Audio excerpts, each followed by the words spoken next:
नमस्कार दोस्तों, आज हम आप सभी को भीमा शंकर ज्योतिर्लिंग की कथा सुनाएंगे। दोस्तों, भारत देश में भीमा शंकर ज्योतिर्लिंग के नाम से दो मंदिर प्रसिद्ध हैं। एक मंदिर महाराष्ट्र के पुणे जिले में स्थित है और दूसरा असम के कामरूप जिले में स्थित है। कथा इस प्रकार से है कि पूर्व काल में भीम नाम का एक राक्षस हुआ करता था। वह अपनी माता करकटी के साथ अकेला रहा करता था। बड़े होने पर एक दिन उसने अपनी माँ से यह पूछ लिया कि उसके पिता कौन हैं और कहाँ पर हैं। इस पर उसकी माँ करकटी ने उसे बताया कि हमारे पिता महाबली कुंभकर्ण थे और विष्णु भगवान के अवतार श्री राम जी ने हमारे पिता का वध कर दिया। उनकी मृत्यु के पश्चात वह अपने माता पिता के साथ रहने लगी। एक दिन करकटी के माता पिता ने एक विष्णु भक्त को आहार बनाना चाहा। तब उस विष्णु भक्त ने उसके माता पिता को भस्म कर डाला। भीम अपने पिता और परिवारजन की मृत्यु का कारण पता चलने पर भगवान विष्णु जी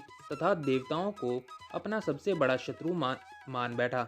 इसके बाद भीम ने ब्रह्मा जी की घोर तपस्या की और उनसे मनवांछित वरदान प्राप्त किया। इसके बाद उसने देवताओं, ऋषियों तथा मनुष्यों पर अत्याचार करना शुरू कर दिया। इसके बाद भीम ने कामरूपेश्वर के राज्य पर आक्रमण कर दिया और उसे हराकर कारागार में बंदी बना लिया। कामरूपेश्वर भगवान शिव के परम भक्त थे। उन्होंने कारागार में ही शिवलिंग बनाकर भगवान शिव की आराधना करनी शुरू कर दी। जब भीम ने यह देखा तब तलवार से राजा के बनाए शिवलिंग को तोड़ने का प्रयास किया।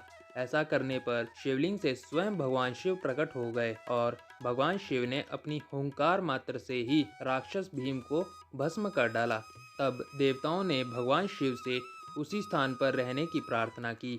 देवताओं के कहने पर भगवान शिव उस स्थान पर शिवलिंग के रूप में स्थापित हो गए। इस स्थान पर भीम से युद्ध करने के कारण ही इस ज्योतिर्लिंग का नाम भीमा शंकर पड़ गया। तो दोस्तों, आपको यह कथा कैसी लगी? अपने विचार कमेंट में जरूर बताएं। हर हर महादेव।